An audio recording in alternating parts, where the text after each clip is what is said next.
Hello and welcome to episode 44 of Weekly Replays with me, Hijak, and today I am giving you a low-tier gameplay of the T67, the American Tier 5 Tank Destroyer. And this map is Steps, and the matchmaking for the T67, being a previous tech tree tank, this match has happened back in January, so before the current tech tree changes where the T67 is now a collector's vehicle. It was the Tier 5 tank destroyer that was favored by a lot of people for what they call seal clubbing, which means you're attacking lower skilled players because they finally got up to the tiers 3, 4, and 5, you know, and they're not as skilled as some of the higher tier players that play in 9, 10, and whatnot. So, being a tier 5, it's available to anybody, but a lot of players would go back down to play it against lower tier players. And here I am playing it, and I'm playing it for somewhat the same reason I played it for a while. I don't really play it anymore, but I was working on boosting my win rate, my overall account win rate in the game, because when I had first started playing back in the closed beta, winning wasn't a big deal, and it shouldn't be the deciding factor when you're playing, whether it's a good match or not. But my win rate took a real beating because there were a lot of things in the game that I didn't fully understand and didn't handle correctly and didn't play, like going hull down, using bushes, etc., etc. A lot of the tactics that'll help you be a better player.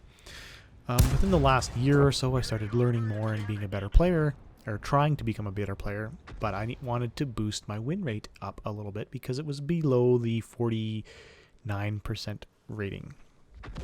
So this was on my road to getting at least a 49% win rate, and I'm not super proud of seal clubbing itself, but there's something about this tank that just makes it super fun to play, even if it's not seal clubbing. So if you are a new player trying to play out the game and learn more, the T67 is definitely a decent tank to pick up and learn how different things work. It's got a lot of good things going for it. It's got a really good gun.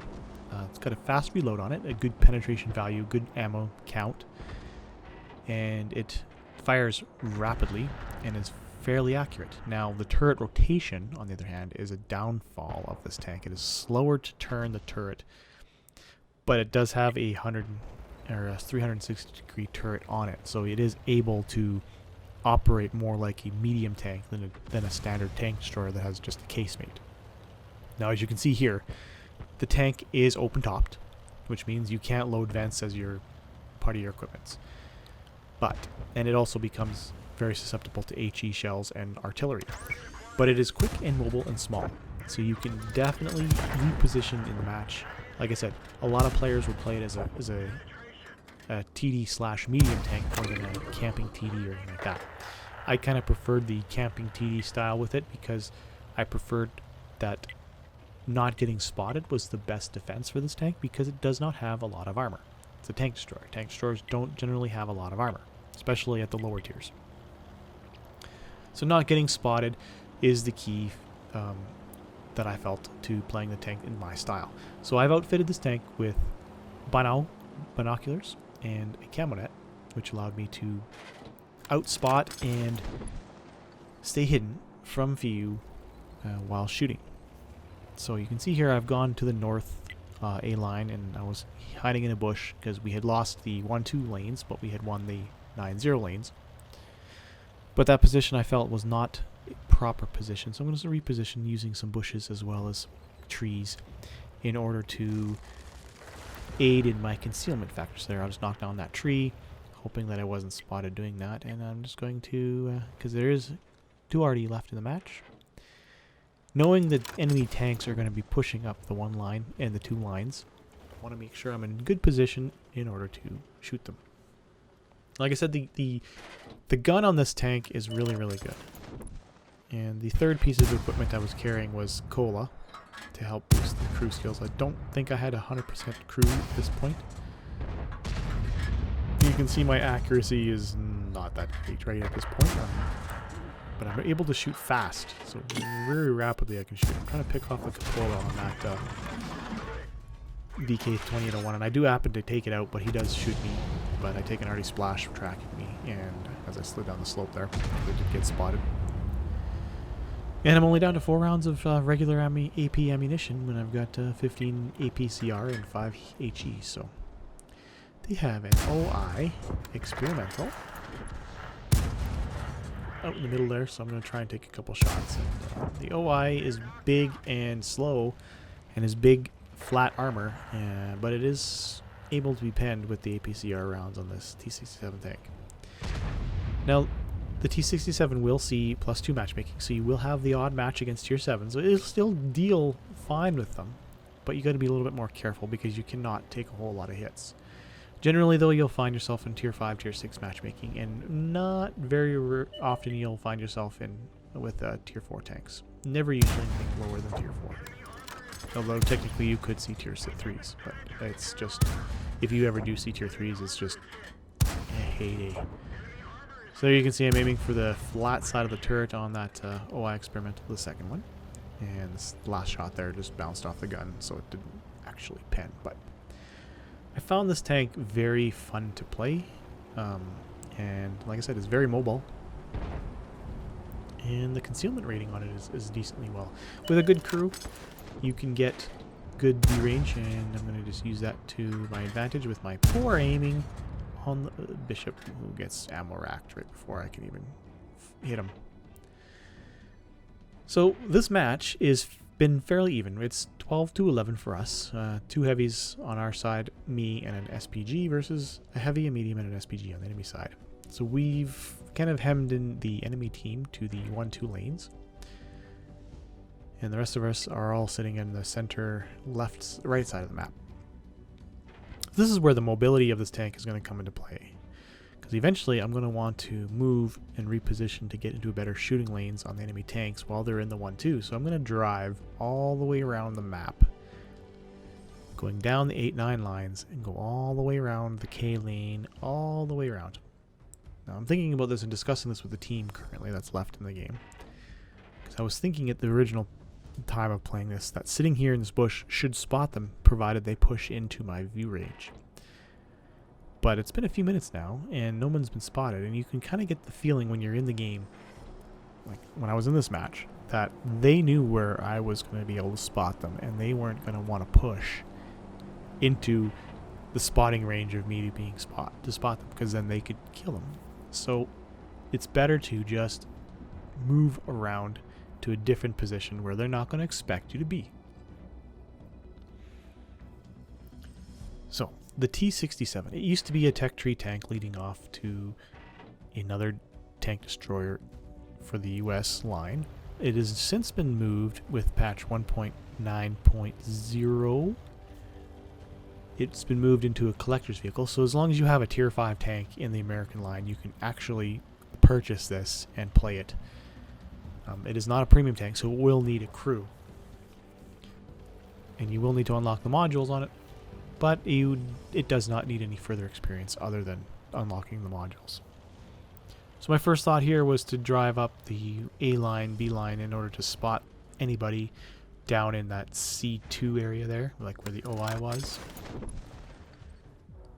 Sitting in this bush hoping to spot somebody. We do happen to spot the 40 TP. Not me, I didn't spot him, but the KV220 or the KV1 did spot him. And that means, oh, I get spotted, so it's time to run. I didn't want to get hit. I'm pretty sure I got spotted by the 40 TP at this point, since he's moved into the open by our base. So I'm going to take a quick jaunt down the the map line here and see. Oh, and he misses. And he's dead. And I can't go up that slope for some reason. So that leaves the enemy OI and the enemy SPG left in the match. And we're sitting pretty good. We've got 4 tanks left. So this is where now I'm going to drive all the way around the map, because they're tucked themselves into that 1-2 line over there by the ABC side, and they are not going to come out. And this is me trying to type while on cruise control, and I obviously slammed into the side of that KV220. Oh, no, that was the KV1, my bad. So I apologize while I was typing. Yeah, don't type and drive. Let that be a lesson to it all. Don't type and drive. So the mobility of this tank is really good. It's got a really good top speed and a really good ground resistance. So it moves fairly quickly around the map. As you'll see here, I'll be able to get down the 9 line all the way across the K lane fairly quickly as time slowly ticks away with 2 tanks remaining in the match on the enemy team.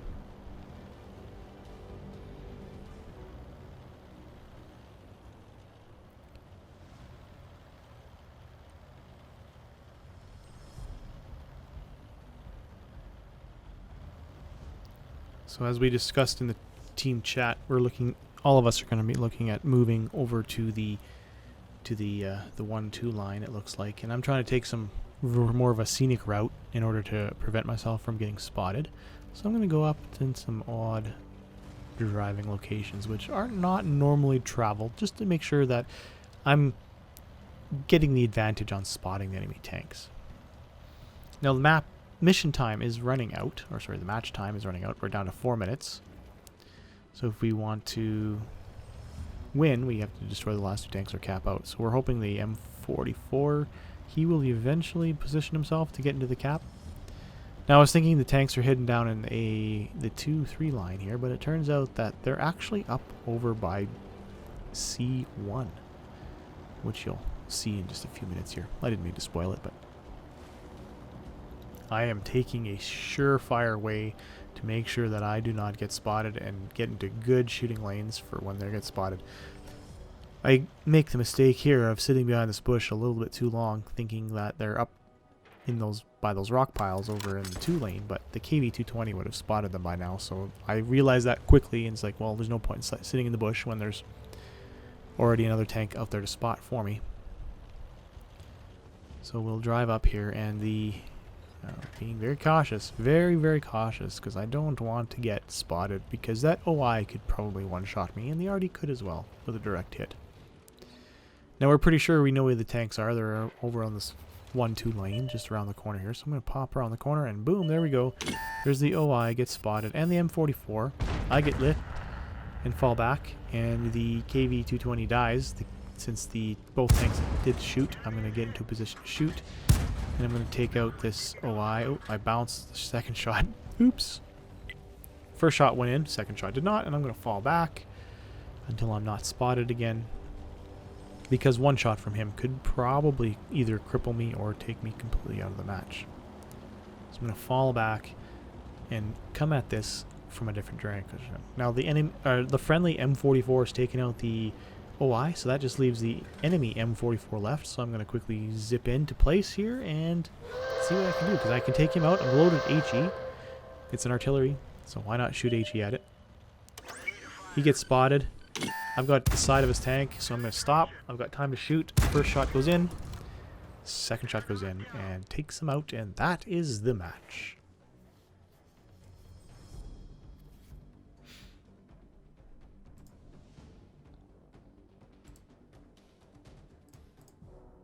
So in the end of that was my first Mastery Badge Ace Tanker in the T67. I also got Fire for Effect and High Caliber for getting the most damage in the entire match, shooting a total of 1,869 damage with 3 kills. So overall, it was a decent match. Hope you guys enjoyed this.